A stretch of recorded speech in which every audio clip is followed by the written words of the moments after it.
Bismillahir Rahmanir Rahim. Alhamdulillah wa nusalli ala rasulil kareem amma ba'd. The continuation of the previous hadith we're discussing. Allah subhanahu wa ta'ala say that don't ever trouble my friend, only for Allah subhanahu wa ta'ala, otherwise Allah ta'ala will take revenge from them. Furthermore, now the expression goes further now. The Nabi Kareem, Allah subhanahu wa ta'ala says to come close to Allah subhanahu wa ta'ala. One way was not to trouble the lives of the pious people, not to trouble the pious people.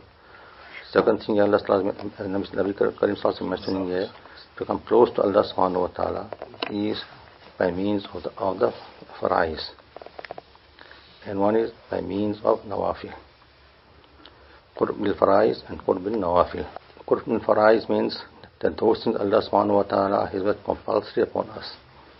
Try and adopt those, fulfill those responsibilities which Allah ta'ala has put towards us. For example, the 5 namazes, or daily 5 namazes, the Roza of Ramzan, Zakat, Hajj. These things are compulsory on us, which we go to adopt. So this will bring us close to Allah subhanahu wa ta'ala. At the same time, those things that is wajib also, they are also very close to farz.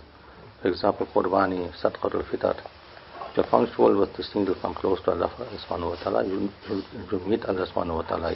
So Allah subhanahu wa ta'ala says in the Hadith al-Qudsi that nobody will come close to me more better than the route accepted, the route of farais. So the more we are punctual with our farais, the more close we come to Allah subhanahu wa ta'ala and enjoy the closeness of Allah subhanahu wa ta'ala. Although the first step, the first stage towards coming close to Allah subhanahu wa ta'ala is by adopting and being punctual with the farais which Allah subhanahu wa ta'ala has ordered us to do. At the same time, we'll find that the nafs and the shaitan are our enemies, and will disturb us in different ways. Will disturb us not to achieve this closeness to Allah subhanahu wa ta'ala. They will distract us from different ways. For example, you'll find that the shaitan will tell you that get involved in some nafil ibadat, and get involved in nafil ibadat so much to you relaxing your farais. And that's where now nafil ibadat is also an ibadat, but the degree of nafil ibadat is after the farais.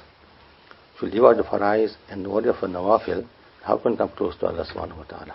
So this is the deception of the shaitan. Hakim Hazrat Molana Rahmatullahi, he says that some people are so much involved in this type of nafil ibadat, other nafil wazifas, that they think that's the only thing which is therefore this is for the survival. Someone will tell them 1,000 times this and 1,000 times that, this will happen to you, that will happen to you, and they're busy reading those things only reading. And undermine the farais which Allah subhanahu wa ta'ala has put forward to them. Sometimes someone will tell him that if you did certain thing, you'll get barakat in your roads, you'll become very wealthy, you'll become. Some will tell him you do certain thing, you'll get progress wherever you go. Some will tell you certain thing, your sickness will go away, they say. Some will tell you do certain things, enemies will become subservient to you, and you have overpower them.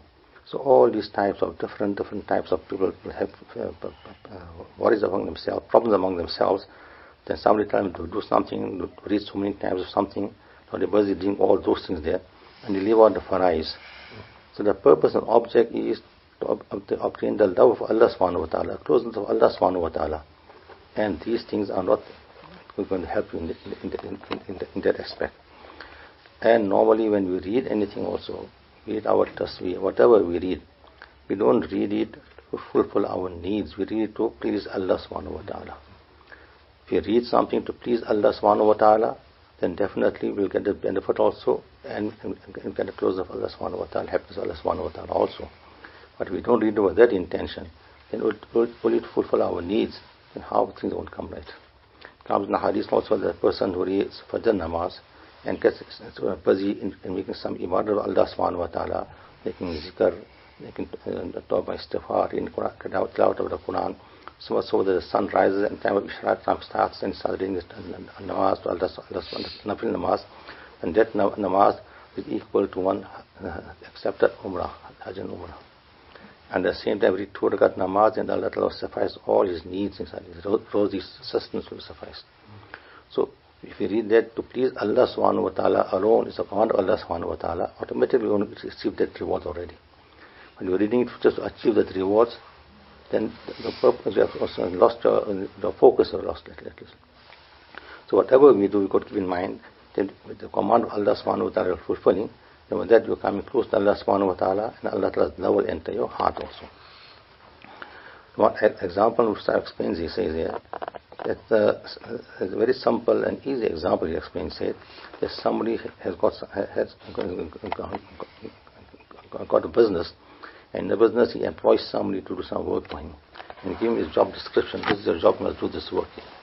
But what this person does now, he waits for the boss to come early in the morning, he opens the door for him, opens his car, drive the car for him, opens the shop for him, he starts cleaning and dusting the stable, whatever it is, give him water to drink, give him tea on his time, and look after him properly, whatever it is, service him properly. When the boss said, do the work I told you to do, he said, I'll do the work after, don't worry. And things carry on like that. Again, the boss asks after a few days, ask him again, do your work already? He said, I'll do it afterwards, don't worry. Tell me now, will this person, the owner of the business, will he be happy with him, or will he be displeased with him? The work for what I have employed him, he's not doing that work, but he's doing something else. Although he's helping me, giving service to me, giving comfort to me, but that's not the purpose of his employment. So that the owner will not be happy with him at all. So in the same manner, Allah subhanahu wa ta'ala has given us the responsibility to fulfill our farais first. We're not going to do the farais and do something else. How will Allah be happy with us? So we got to understand that these examples are put forward to us to make us understand properly in how to choose what is right and what is wrong. And we find furthermore, it's mentioned in the hadith also, the importance of reading namaz with Jamaat. So when Allah subhanahu wa ta'ala has said that to come close to me is a means of reading the farais, at that time now to leave out and at the same time Allah subhanahu wa ta'ala has commanded us to read namaz with Jamaat also. The importance of reading namaz with Jamaat is stressed over and over again in the hadith. So here also a person thinks that now that I could read certain wazifa, I could read, or certain ma'amul I could fulfill, and he's busy with those things there, and he leaves out the importance of farais, how will he be successful? For example, in this situation here, when you know that the hadith mentioned the person who reads namaz with Jamaat, they get 27 times more sawab. So now the person, instead of reading namaz with Jamaat, reading namaz alone, they say, I'm busy with my namaz, I read my namaz, what's wrong in that? So there's now deception of the shaitan and nafs now. Then you say, I read namaz at home, there's nothing wrong in that. Some people come with the excuse that I don't read namaz with Jamaat in the masjid because there's a lot of politics in the masjid. The imam got something to say, the trustee's got something to say, the mustaqi's got something to say, rather read namaz at home. So all these excuses are from the shaitan and not what our Shari demands us for.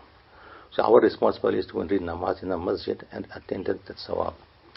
Nabi Kareem Sallallahu Alaihi Wasallam came down to make an ummat, not to disperse us, to unite us. So these things of Shariat are all to unite everybody. So our responsibility is that we go to sit and follow and try and practice on what has been taught to us by Nabi Kareem Sallallahu Alaihi Wasallam, to read namaz in the masjid, in other words, with Jamaat. That is our responsibility. There was one Buzruk, one pious person, Alim, who was a faqih also. One day while he was reading namaz with Jamaat always, one day because of some work he got delayed a little bit. And when they reached the masjid, the namaz was over already. He was very hurt that today I missed my Jamaat after so many years now. Anyway, when he saw what the hadith said, the namaz with Jamaat is 27 times more sawab you get. So he said, let me read my namaz 27 times to get the sawab. So 27 times he repeated it for his namaz. And he was happy now that I got 27 times sawab already now. But at night when he slept, he saw in his dream someone telling him that definitely you read namaz 27 times. But what about that Ameen when the Imam says and your Iman coincides, Allah forgive your sins, what about that? So no matter how much ibadah you can make, but farais is farais. You can nobody can mesh the farais with any other ibadah or any other wazifa. That's why Nabi Kareem Sallallahu Alaihi Wasallam sometimes says that I wish at night I put somebody to make imamat and go to all those houses where people don't read the namazes, burn the houses. This is what the importance of reading namaz as jamaat here. And to read namaz as jamaat is stressed again in the hadith at different places, So we try and understand how important it is to read namaz as jamaat. When the Nabi Kareem Sallallahu Alaihi Wasallam prepared to burn the houses, just because of the women and children in the home, I never do this yet. Then how severe this is on the Nabi Kareem Sallallahu Alaihi Wasallam. It's important that we understand the importance of reading namaz as jamaat. And some ulama, they say to read namaz with jamaat is a condition. Imam Abu Hanifa Rahmatullah Ali says to read namaz with jamaat is sunnat mu'akkada, he says. And it's a person who leaves a namaz with jamaat purposely also, that person is a fasi. And not accept his witness will be accepted in the Islamic court also, he says. That's why you'll find the importance of namaz with jamaat, which as Muslims you can understand. One is namaz is farz, and second thing to namaz with jamaat is very important also. Like for example, a person wakes up before Subh Sadiq wakes up, reading namaz, making dua, making tasbih, whatever it is, and he doesn't read namaz or jamaat in a masjid. He reads namaz at home. The farz is accepted, is done. But the sawab of jamaat, the benefits of namaz, the virtues of the namaz, the jamaat, he is deprived of all those things there. So that wazifa is reading, so no benefit to him. The same man will find as one Sahabi. He never come for Fajr namaz. Umar went to inquire from his mother, what happened? Why didn't he come for Fajr namaz? The whole night he was reading namaz, and in the morning he got tired, he fell to sleep. That's why he must have Fajr namaz for Jamaat. Umar said, I feel that whole night with sleep is better, reading namaz, Fajr namaz is more better than reading whole night in Nafil namaz and reading Fajr namaz for Jamaat.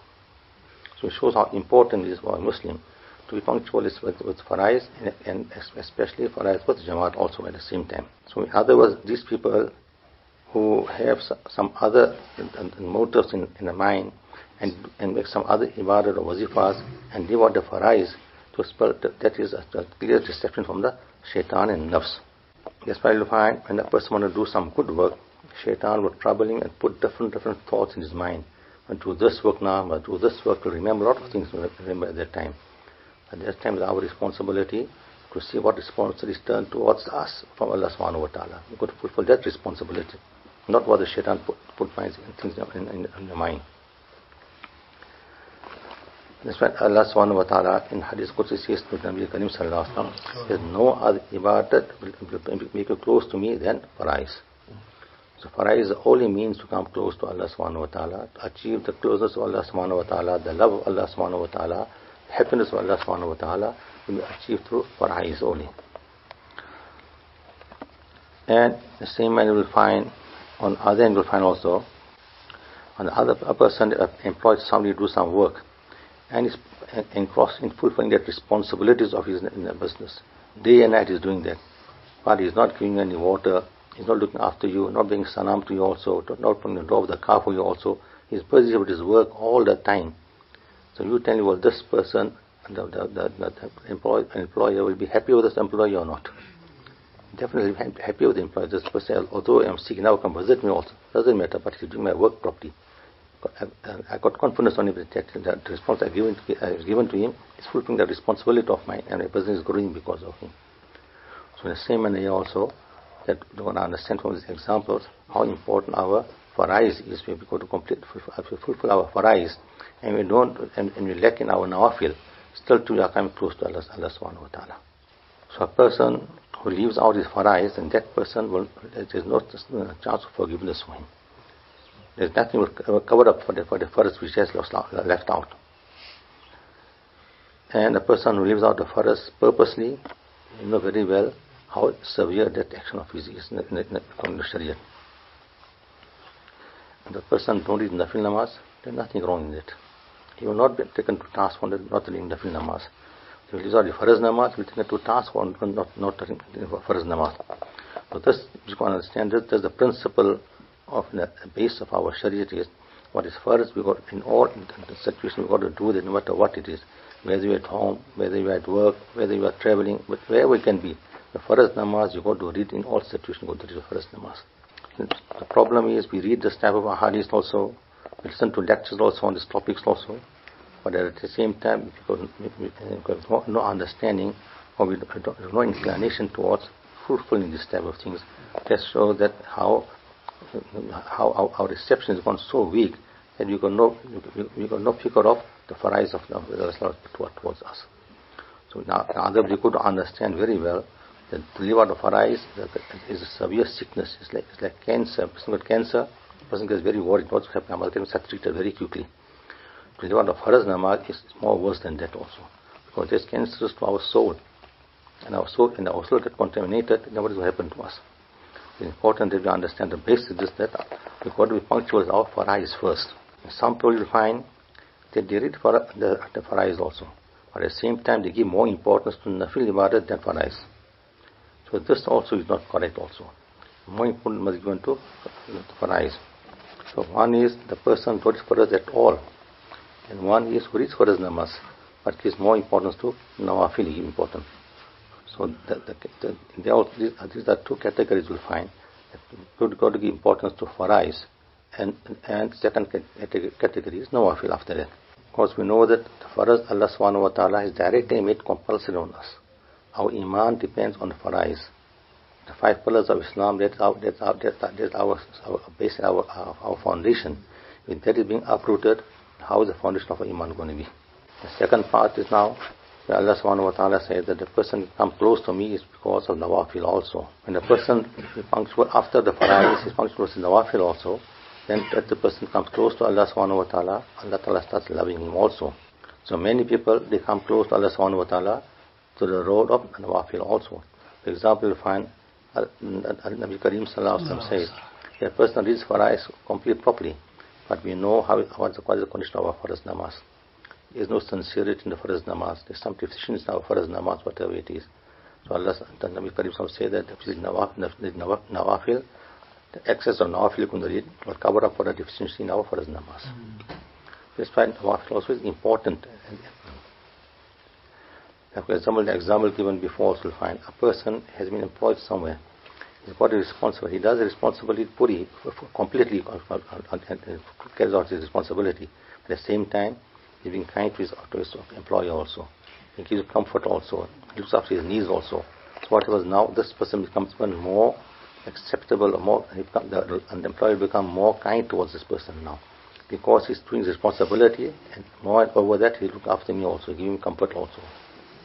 So it shows how important it is to be close to nawafil also at the same time. And you must remember, by doing nawafil, we are coming close to Allah subhanahu wa ta'ala. In other words, we are gaining the love of Allah subhanahu wa ta'ala. There's the people who are working somewhere had a factory, and they were making soap in the factory. And when they put the soap, to fill the soap into the bags, the pouches, when the machine goes very fast, there's sometimes some pouches go emptying also inside. Now this person was selling a lot of soap everywhere, but all these complaints coming from the shopkeepers that pouches are empty and losing out, we're paying full price for the case, and empty pouches coming inside.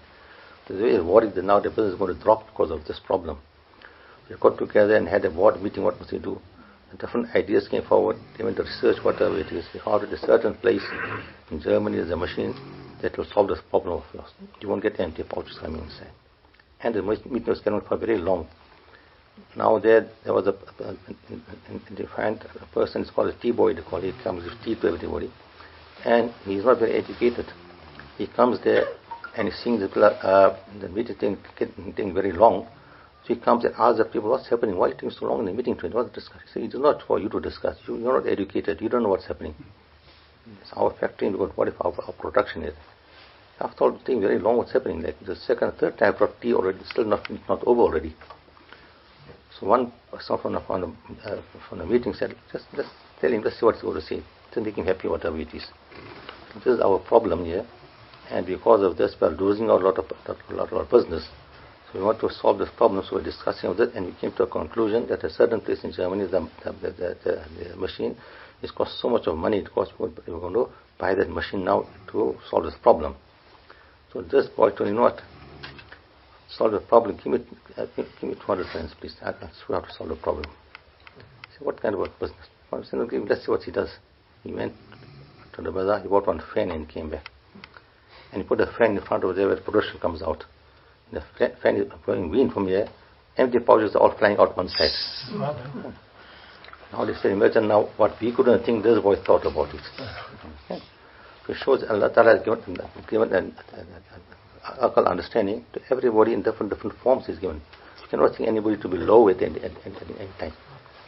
So a person does the complete, and other the person fulfills farais, and after that you look at as nawafil, and nawafil give him support for his farais afterwards, and come more close to Allah subhanahu wa ta'ala. So these are, I find nawafil also you find people, and they get acquainted with nawafil, there is very high stages in nawafil also. For example, find Imam Ahmad bin Hanbal rahmatullah alayhi. His habit was to read 300 rakats nafil namaz daily. And after when he was put into jail, punished in jail, whatever it is, when he came back, he read 150 rakats nafil namaz, because he was old also, over 80 years he was, and because of the punishment given to him. Imagine what was their condition of the namaz.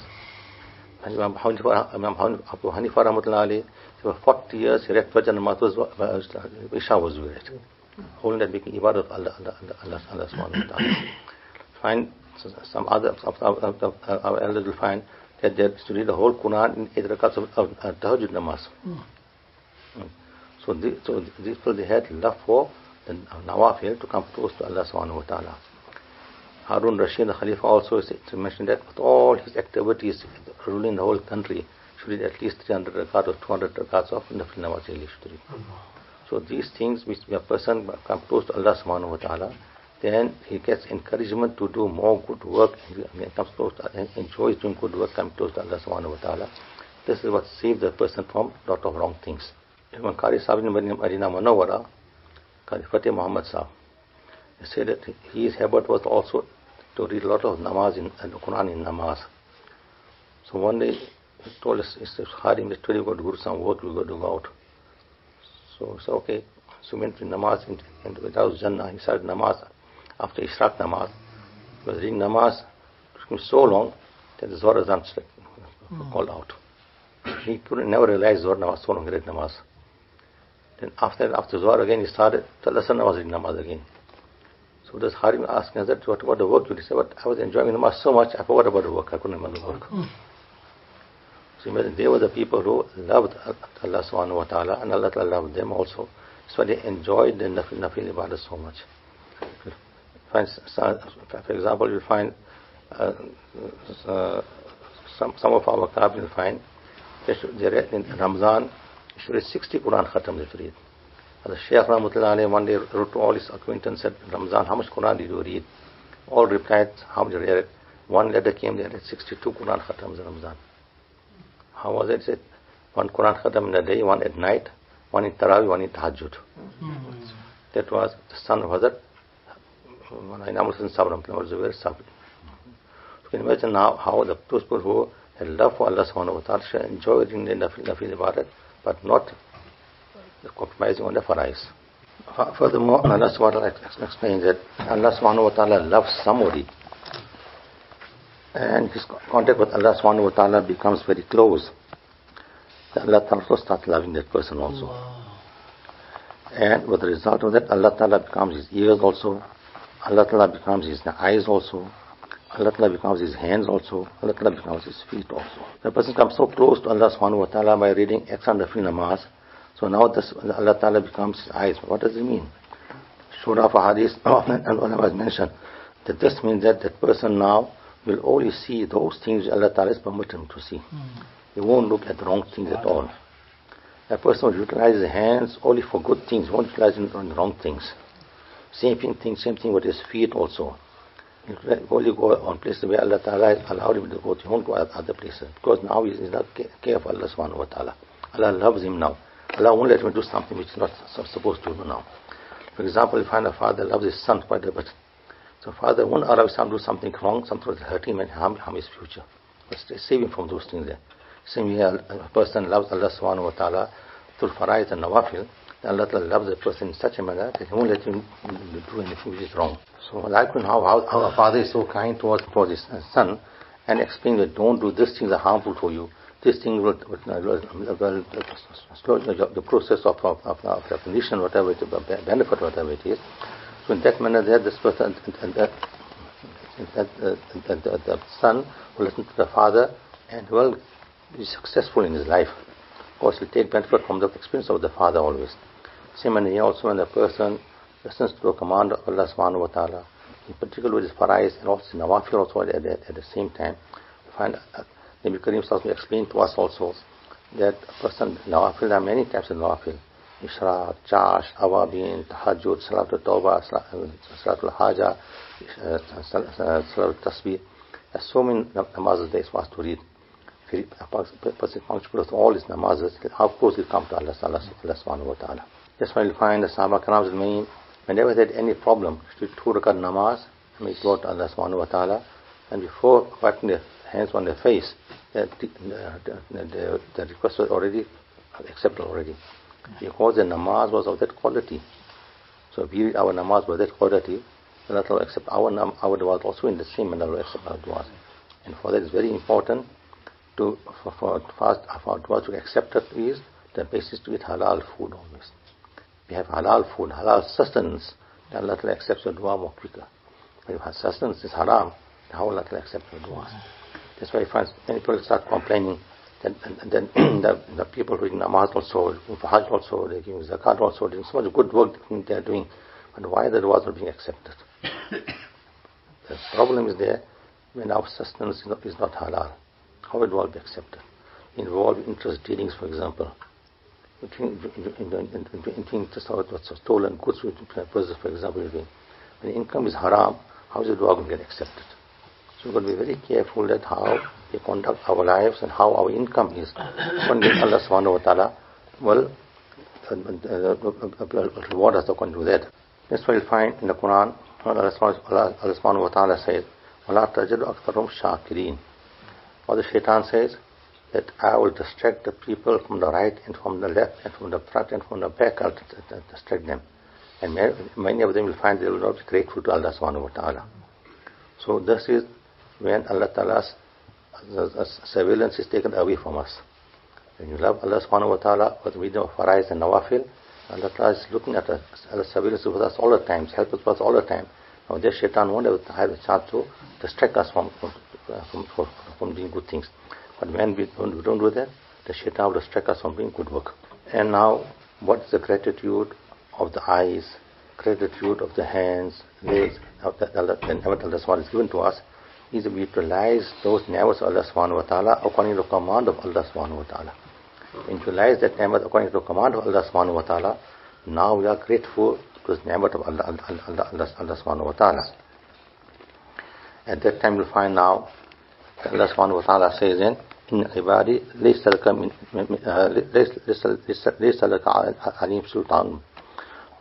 So now Allah said that these are the people whom shaitan won't be able to distract them at all now. Because now I am supporting them, I am looking after them. So shaitan got no power to distract them.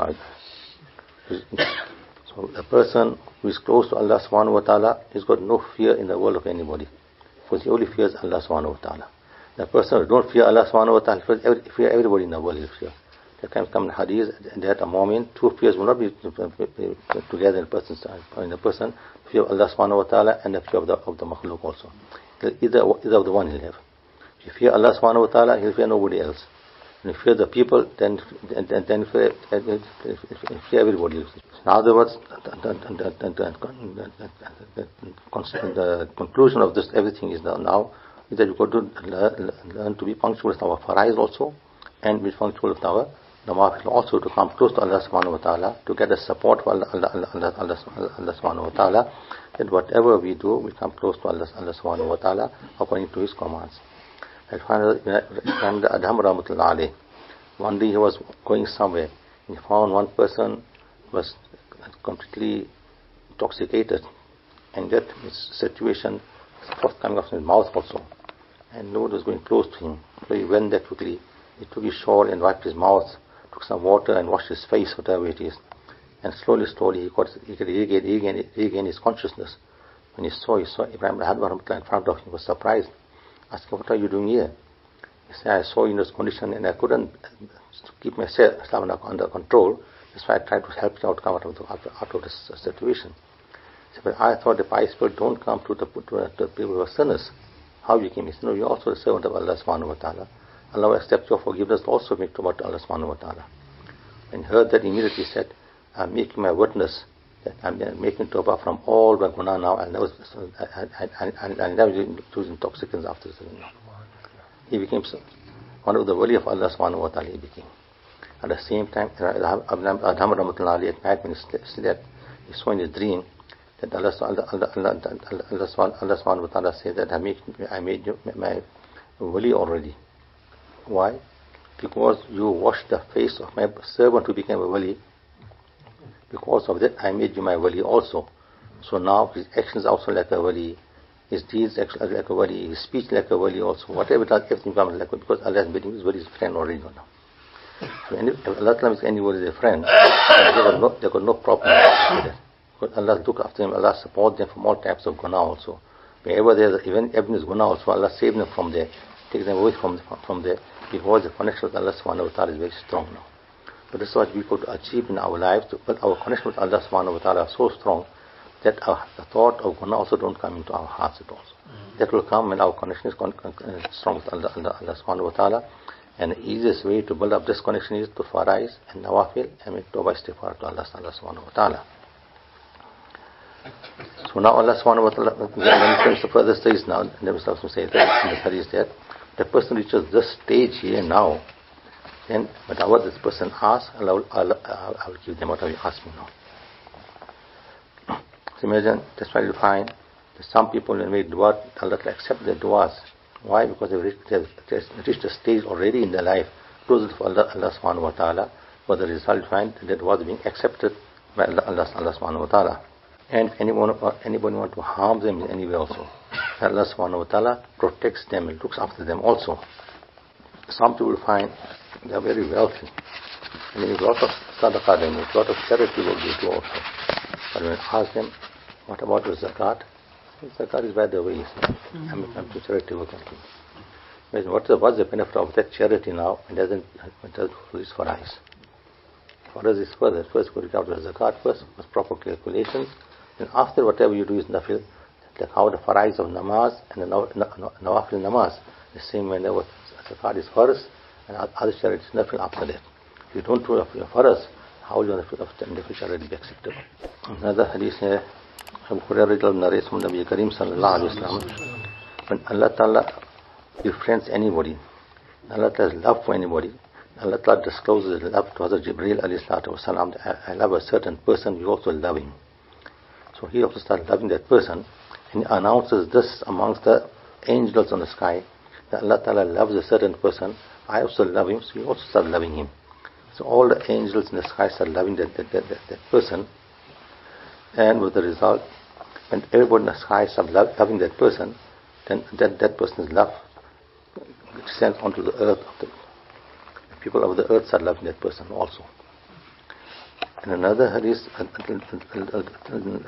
addition has been made inside, he said, at the same time when somebody Allah subhanahu wa ta'ala is displeased with, Allah Ta'ala tells Jibreel Islam, I'm displeased with a certain person, you also become displeased with him. He gets displeased with this person, he announced among the angels, Allah subhanahu wa ta'ala is displeased with a certain person, and I am also displeased with that person, so also become displeased with that person. So they all become displeased with that person, and this thing comes down onto the earth, and people get displeased with that person also. So here, Hazrat Mustakim explains here that this hadith means that the acceptance of a person and the non-acceptance of a person is decided on the skies by Allah subhanahu wa ta'ala. So here it is mentioned when the person has been accepted in the court of Allah subhanahu wa ta'ala, then the love comes down onto the earth, it descends after that. And the people of the earth, who are the pious people, start loving that person slowly. And that love of the person is acceptable and is recognized by everybody. The other way around, it will not be accepted. To show in the world also, when the pious people recognize somebody and give credence to somebody, then that person really is a friend of Allah subhanahu wa ta'ala. Not the other way around. When the sinful people, they start recognizing somebody, give prominence to somebody, then that is not means of acceptance in the court of Allah subhanahu wa ta'ala. So when people in the world start praising somebody also, accepting something whatever, and you must notice and see, if those people are pious people, then definitely that person is close to Allah subhanahu wa ta'ala. If those people are not pious people, then there is not a means of acceptance in the court of Allah subhanahu wa ta'ala. So the Muslim explains, they say that there is one person who was there in Baruch district, his name was Khairul Baba. He became so famous in that area, he made them on the people to get better quickly. He became so famous that he made them in Baruch, people in Suruj get better, you see. But that lasted for a little while, and after that, people came to know that he is a fraud, and everything got finished after that.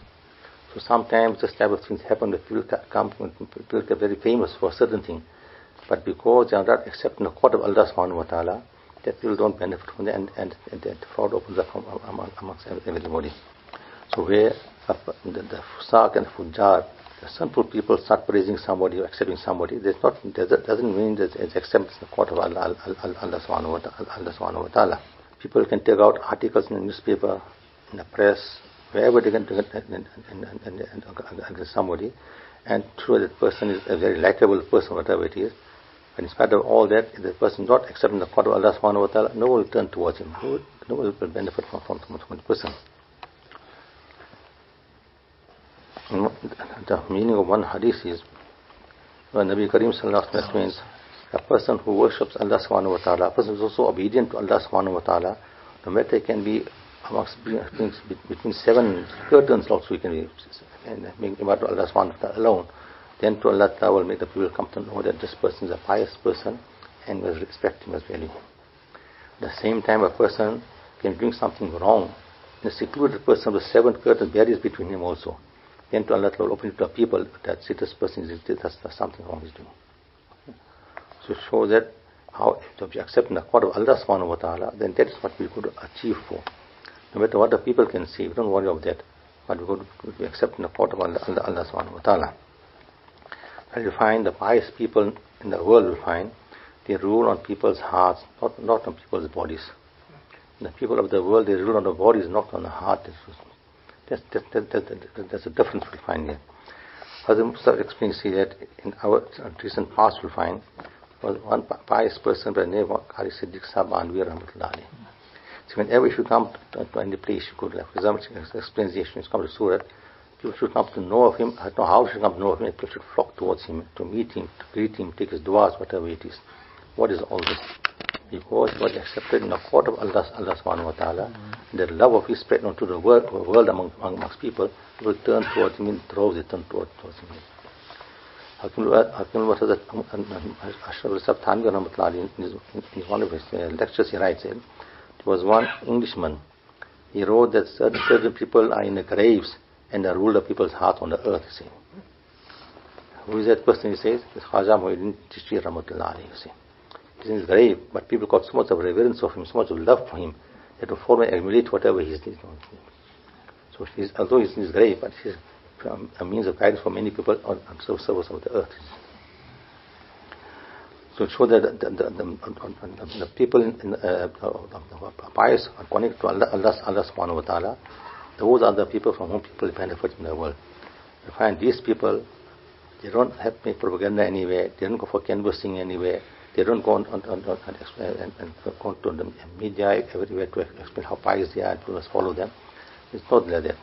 People on their own turn towards them because Allah Ta'ala loves them and Allah Ta'ala spread this muhabbat for them on the surface of the earth. That's how they become likable to everybody and it will benefit from them.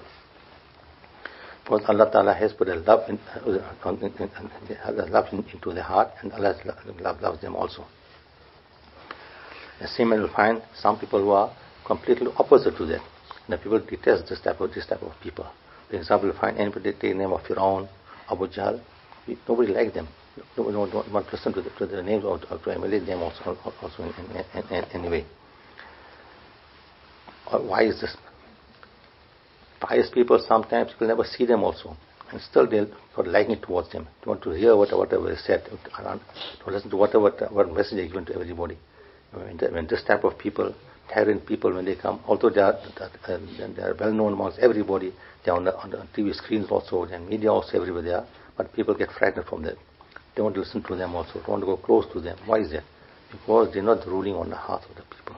They want to accept it in the court of Allah subhanahu wa ta'ala. And because they're oppressive, the oppressed people, the people start turning away from them. And the pious people, they always got shafqat in them, they got kindness in them. Because of kindness, will come close to them. And that is the teaching of Nabi Kareem sallallahu alayhi wa sallam.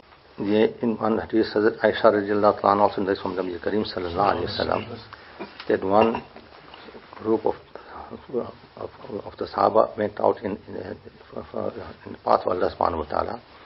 So in the group that goes out in the path of Allah, and we don't accompany them, it is called a Sariyah, it is called. So this was the group that went out in this expedition they went. When they went there, the person who was Amir of the group is in charge of leading the namaz also at the same time.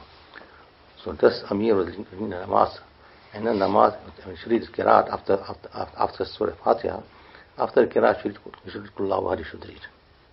Always, every namaz, every rakat. So people have seen this very strange behavior of it. They couldn't understand why he's doing this. When he came back to Madinah Munawwara, they told Nabi Kareem sallallahu alayhi wa sallam, our Amir read namaz in a very different manner. After every qiraat he read Kullahu, he read after that.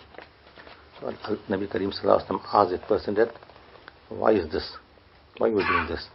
You say, because Kullahu got the sifat, the qualities of Allah subhanahu wa ta'ala. And I love the qualities of Allah subhanahu wa ta'ala. That's why I added this. So here, the means of the Surah Fatiha is when the kuffar came from Nabi Kareem sallallahu alayhi wa sallam, and from Nabi Kareem, what is your lineage? What is the lineage of Allah subhanahu wa ta'ala? Because in Arabia at that time, they were very particular with the lineage of people. And the people knew the lineage of the whole family they knew. And the lineage of the tribe also they knew very well. So because of this, they asked Nabi Kareem sallallahu alayhi wa sallam, what is the lineage of Allah subhanahu wa ta'ala? Then Allah sent down the surah to explain to them, this is my lineage. Allah subhanahu wa ta'ala is one. No one is, he's got no partners at all. And Allah subhanahu wa ta'ala don't need anybody's help. And everybody is in need of Him. Allah subhanahu wa ta'ala has got no children and He wasn't born by anybody also. So nobody is like Allah subhanahu wa ta'ala. These are the qualities of Allah subhanahu wa ta'ala. These are the lineage of Allah subhanahu wa ta'ala. But the result, the kuffar of Makkah Mukarramah had no answer to this. So it shows how, because these are the qualities of Allah subhanahu wa ta'ala.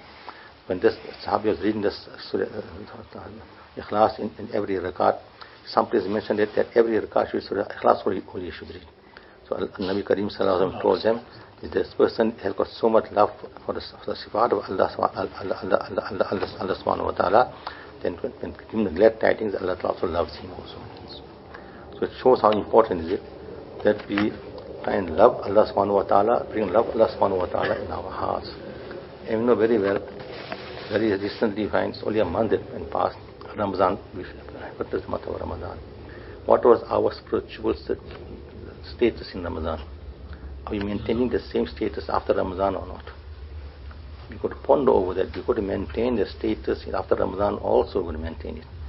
And to maintain the status, you could be punctual on your ma'amulat, on your farais, on your nawafil, ma'amulat. You could be punctual with all those things. Then all you can maintain your status of your spirituality, and you can increase your spirituality. So we can take account for ourselves and see how far have we gone. But it happens such that after Ramadan is over, we join the shaitan now, forget the masjid also now. We shouldn't be like that. We should become the pegs of the masjid will become. We have to love the masjid in such a way that we become pegs of the masjid we become. So Allah Ta'ala give us that tawfiq of understanding. There was one king, His kingdom, there was a lot of disorder, a lot of fights, a lot of quarrels, a lot of disputes taking place. And he was very worried how to bring the thing under control. He got all the ministers together and had a meeting with them. What must we do? How will we control these things? A lot of anarchy in the whole kingdom. What must we do now? So they went out to go and take assessment. Why is this happening? The next meeting they had now, the minister told me the problem is that people are speaking a lot of lies. Because of lies, this is happening. If people can stop talking lies, then we'll have a better governance. We'll have. So immediately, the king made an order that whoever speaks lies, anybody caught speaking lies, they have to pay a fine now. So now the people are all quiet in the town now in it. So the king wanted to say, let me go and see what's happening in the town now, and the people still speaking lies or not. So he changed his clothing and met with the minister to go and see. Everybody's quiet, people are not talking because they could pay a fine. They caught speaking lies, they pay a fine. So he went into one shop. And started speaking to the owner of the shop, seeing everything in the shop there. The owner never recognized he was the king also. So he's not speaking anything. So he said, so why are you not speaking? He said, no, because the king made the order, never speak lies, we'll punish that. If we speak a lie, we'll punish us. No, we don't know who will spy us out or whatever it is. Now the king said, how are we going to come into conversation with this person? What must we do now? So the king started speaking to him, how old are you? He said, I'm only 20 years old. The king looked at his shop owner and looking at his minister then, saying, what's happening here? This person is well over 50 years old, he's 20 years old. What a big lie speaking. He never recognized I'm the king. And we all asked him that now, what is the wealth of your shop here? He said, only 70,000, you see. I'm looking at the shop, see, the wealth is much more than 70,000. How is it 70,000? Second lie speaking now. Ask him about how much sons you got. He said, I got one son. Now I think that one son, I don't know how much in debt, I don't know how much children he's got. I can't say anything about this. Two lies that appear in front of me. So we went to his castle. He called him, summoned him to come to him. And in the meantime, he made inquiries from his paperwork he had in the government there, that what was his worth, what was his age, what birth certificate, how many children he got, everything. He kept all that ready with him. And he came and asked him that now, how old are you? He said, I'm only 20 years old. He said, you speak such big lies, because pay a fine quickly go. And go and pay the fine. Ask him, what is the worth of your business? He said, 70,000. He said, our papers show that you are much more wealthy than that now. Go pay another fine, go speaking lies. Pay the fine to come back again. He said, how many children? He said, I've only got one son, he said. He said, our people show that you got 4 sons. Go pay a fine, speaking lies, go. You pay the fine. And he called him back again. I think there's something not looking right here. And then ask him properly what he was asking him now. What's the reality of your answers? I can't understand. You don't look 20 years old. So he explained to the king, in reality, after I made Tawbah to Allah subhanahu wa ta'ala, and I left an upright, straight life of obedience to Allah subhanahu wa ta'ala, so it's 20 years. So that 20 years, my actual life is 20 years only. All my other life is wasted life. Not going to benefit me at all. The king got taken aback and said, this person speaks some reality speaking, something reality speaking, looks like. So he said, okay then, why do you say that your wealth is only 70,000? See, whatever I have earned, whatever it is, 70,000 I spent in the path of Allah subhanahu wa ta'ala. Building masjid, looking after orphans, for the widows, people in need, whatever it is. So that money is my money, it will help me in the year after. Others not going to help me at all. You see, this doesn't make sense to me, you see. And what about the children? You see, you've got one child, how the record shows you've got 4 children.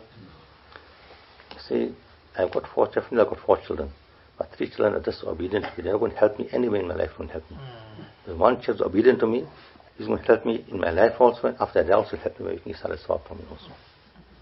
The king got very happy with the answer, and the king came back his spine and said, you have opened my eyes now to realize the reality of life. You could understand from there that how obedient to Allah subhanahu wa ta'ala, that is only going to help us. All others not going to help us at all.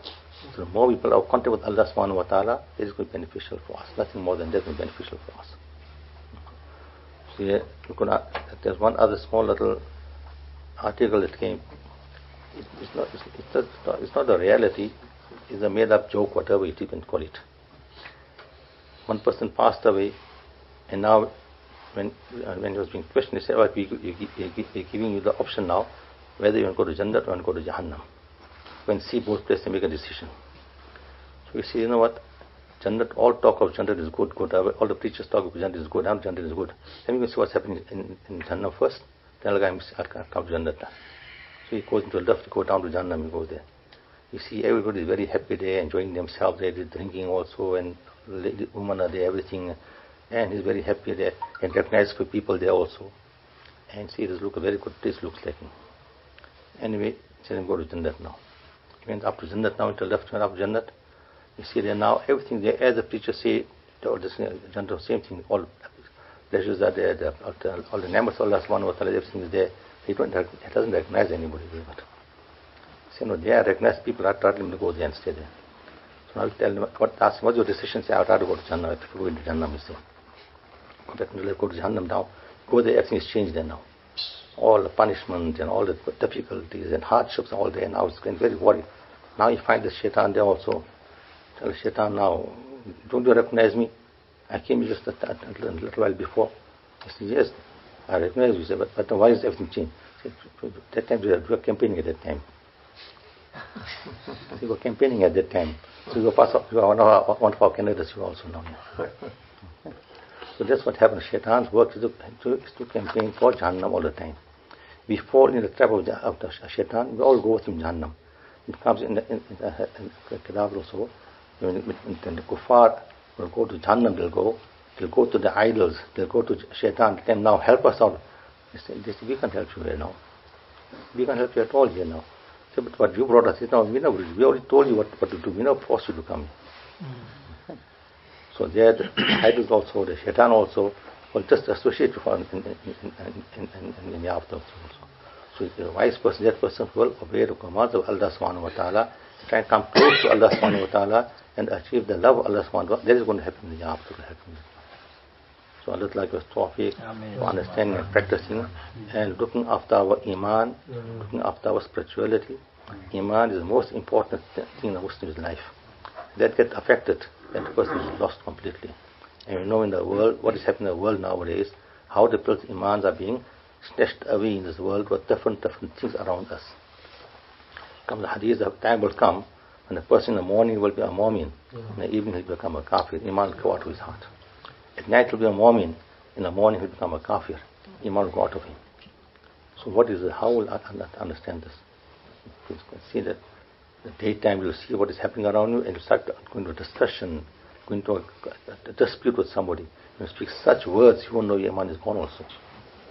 If you want to see the TV, to see such things, the TV will start debating among themselves now. What the result? They want to know that iman is gone already. So we got to be very careful to look after iman. Iman is very, very precious, very important, and that will be looked after if we're going to follow the guidelines of Allah Ta'ala has put forward to us. Be punctual with our farais and support it with our nawafil. We look at this, we take assessment of ourselves and see ourselves. When we go in our madrasa maktab, small madrasa, what is called maktab, you call it. And there, what we learn there, how important iman is, how to look after the iman. We read inside there, we read our 5 times namaz, we go to read. The times of namaz, we explain to us what time to read namaz, and how many rakats must we read each namaz, that we explain to us all that. We all know that very well. The 5 namazes, and each namaz goes how many rakats. Take ourselves, think to ourselves now, point and think to ourselves now, that we are reading Zohar namaz, do we read at 12 rakats or not? We read our Asr namaz, we read our 8 rakats or not? We read our Maghrib namaz, we read our 7 rakats or not? Our Isha namaz, we read our 17 rakats or not? See how far we have, how much of confidence we got now to learn what we learn in the kitabs. That will give us a way to think forward to how to improve ourselves. We try and have the importance in our life that the world is nothing. It will go away. People come and go in the world. You find how many people in the world and going away. Now it's more easy to understand that how people are passing away daily. People are passing away. So that shows the reality of what life is. So we look after ourselves. Be punctual with our nawafil. And read our nawafil in such a manner that it will become a means of fulfilling the definition of our farais also at the same time. There was one person in Rajasthan when we went there. He was sitting in a masjid. A person, a laborer, not educated person. After one person came at Asr time, and just came and sat down on a musalla. So this person is 10%. Are you also become a Maulvi or what? You also in Tabligh or what? Also in Tabligh what you meant already. So no, why? Only Maulvis and people going Tabligh don't eat Sunnat namaz. Imagine what a big impression is on the general public, that we don't eat our Sunnat namaz, what impression will have on them. One person was the Imam of a masjid. One day he was busy in some work. He couldn't read namaz, Jamaat was over, so he came home to read his namaz. He had Asr namaz, and his wife telling him, we read half namaz today. Why? He said, why? Half namaz? I had full namaz already. So no, we read half namaz. So no, just 4 rakats for us. I read 4 rakats for us. So no, you taught me to read 8 rakats. And reading half rakat namaz. Why? At that time, I came to realize my fault and a mistake. My wife taught me how to conduct myself. From then I became punctual for Nawafil and Sunnat after this. So we will have to take a stock for ourselves to come and understand how we progress and when progressing. Have little time to read our Nawafil. For example, you see when you go to the masjid, for example, you go, and those people who read the Sunnat and come out of the masjid. And now the trend is what? Don't read Sunnat also. They read first and come out. So how much we have gone down. We have left our Nawafil and leave our Sunnat also now. And time will come to our first also to happen after that. So when the masjid, you see those people who all read the Sunnat and went out of the masjid, and those people who are reading the Nawafil also. After they finish the Nawafil, they go out of the masjid, they go now. Whatever outside the masjid, seen all the scene outside, those people are still talking about our outside. Now imagine now how much those people lost out. They were talking outside. At the same time, should spend in the masjid and talk to Allah subhanahu wa ta'ala. How should they benefit?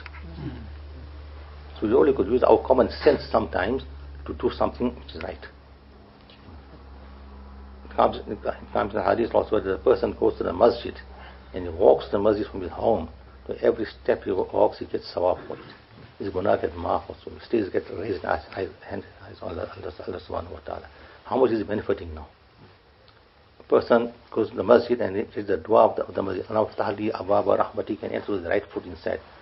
His Kamal Man Sunnat, how much sawab is getting now? He's got it in his mind, he's got that. My Nabi Sallallahu taught me this and he did same thing he did it now. How much happiness and joy won't you get? How much your soul won't get comfortable now? I'm fulfilling one Sunnah of Nabi Kareem Sallallahu. Being what Allah is benefit from the rahmat of the masjid. Masjid is the place of rahmat. Comes the hadith, the best place on the surface of the earth is the masjid. The worst place is the markets. So you're going to the masjid, the best place on the earth is going there. And thinking this dua again going to the masjid now. Imagine now how much happy soul you are getting now. That he read his dua also and being dua to Allah must make benefit from the mercies and rahmat of the masjid now. He goes in the masjid and sits in the masjid only, waiting for the namaz. What comes out is that this person, the amount of time is sitting in the masjid waiting for the namaz, all the time getting sawab of namaz is getting now. Not doing anything, just sitting waiting for namaz, getting sawab for namaz is getting. Imagine how kind Allah subhanahu wa ta'ala is to us. And the person is nafil namaz, we get more sawab for that also. There is some Quran tilawat, we get more sawab for that we get. There is some tasbih, some zikr, we get more sawab for that also we will get. And furthermore, what Allah Ta'ala says, that this person when he is in the masjid for his namaz, Allah Ta'ala sends 2 farishtas down. They may dua for his maghfirat and for his barakat for him. Imagine now a creation who is completely Nurani, got no gunas at all, only obey Allah subhanahu wa ta'ala. They making dua for him now. How portion isn't he now? How is spiritual knowledge increasing now? Now reading namaz with jamaat, now reading. Those person reading namaz with jamaat with Kabir Ula, how much benefits for the fazail for the hadith. Then as was mentioned with namaz and Imam Amin, Iman, and Amin coincided Amin of the Imam, Allah forgive your sins also now. So how is the benefits? 27 times more sawab you getting now reading namaz now. And after namaz, sit for a little while and make tasbih and think about Allah subhanahu wa ta'ala. Allah again sends the same farishta now to make dua for you again now. Let you know that perception you're going to masjid every day now, how much more your spiritual increase. Now, after spiritual increase to such a level now, you won't feel like leaving the masjid at all now. But you got to go out for your daily work. What was you now? Follow what Nabi Sallallahu told us, tell us to do now. What is now? Leave the masjid with the left foot now. And they dua, Allahumma inni as'aluka min fadlik. What do you say? Allah Ta'ala, help me, make fazl on me, be kind towards me now, and save me from the outside environment now. I'm going for my livelihood outside, I'm going now, whatever it is now. Allah, save me from the fitness of the world after that now. So the person have this perception in his mind, what things become easy for him now. His sustenance will become easy for him. His just will get paid very, very quickly also, because what the perception is coming to masjid as perception now, his perception is increased to such a level. But now when we come out of the masjid, what happens now? When the environment of outside the environment, the shaitan is there, the people are there just telling us whatever it is. But the result, that effect slowly gets worn out. But Allah Ta'ala says, now, come for the second namaz now, come. When you go for the second namaz now, same thing comes again now. Now you restore your spirituality again now. When you go out again the same thing happens now. Allah says, no, come for the third namaz now, come again. So whether you go for 5 namazes, you go to the masjid, and we are discharging our spirituality in such a manner that definitely we become close to Allah subhanahu and become a friend of Allah subhanahu wa ta'ala. So we read that namaz, with that perception we read our namaz. Ibadah, with that perception we made ibadah of Allah subhanahu wa ta'ala, definitely will become the friends of Allah subhanahu wa ta'ala. Allah will be close to us, Allah will help us, Allah will guide us, Allah will make our things easy for us. Allah give us tawfiq of becoming His friends. And remember, every person, once he accepts the iman, the kalima from his heart, is already a friend of Allah subhanahu wa ta'ala. Now to increase that friendship with Allah subhanahu wa ta'ala depends on us. Once you got iman, you're going to go to Jannah definitely. But now to save yourself from Jahannam, you go to obey the commands of Allah subhanahu wa ta'ala and look after iman. The more you look after iman, the more easy you'll go into Jannah, and you get high stages in Jannah with that now. Allah ta'ala give us tawfiq of understanding and practicing. We find, comes in the hadith, comes in the Quran also, then Jannah, whatever you wish you get in Jannah, you will get. So beautiful Jannah is. You wish to have certain fruit, the fruit just come in front of you, the fruit. The fruit one fruit will have so many different tastes in it will have in it also. So something which we cannot perceive, our mind can't perceive, so beautiful Jannah is for us, understand?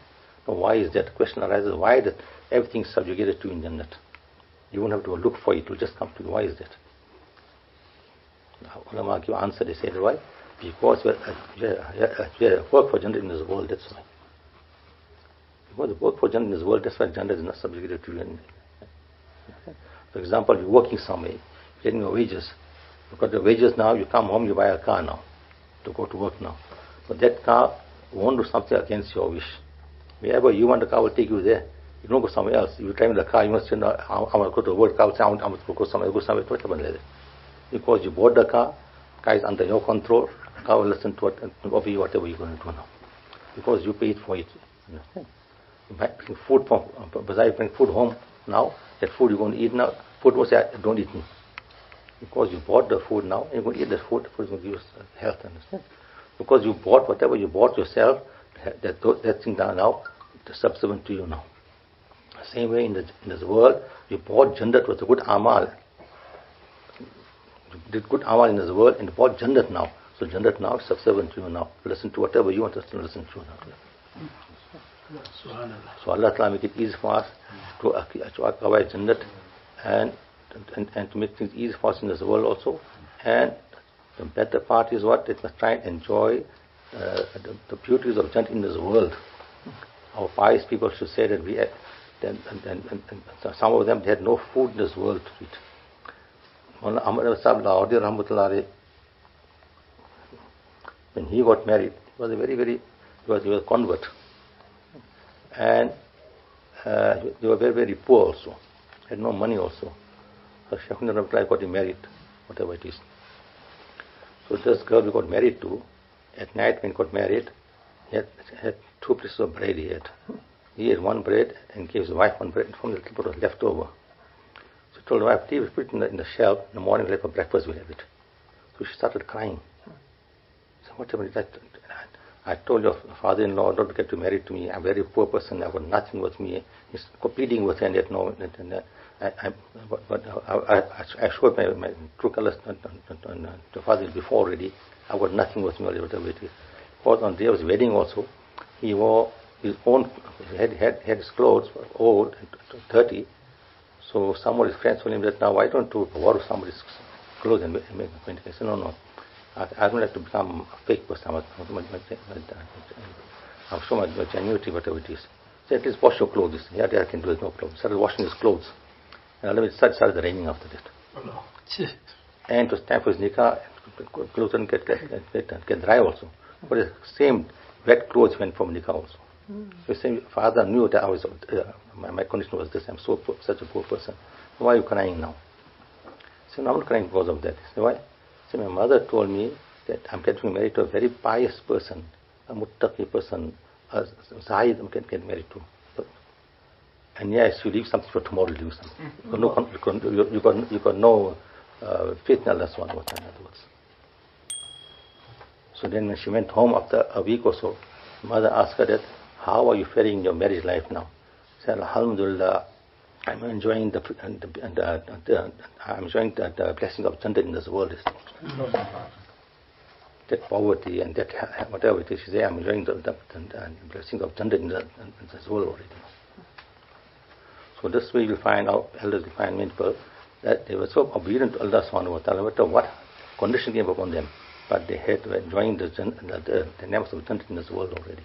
Allah make us of that time that we enjoy the names of Jannah in this world in that way by being obedient to Allah subhanahu wa ta'ala.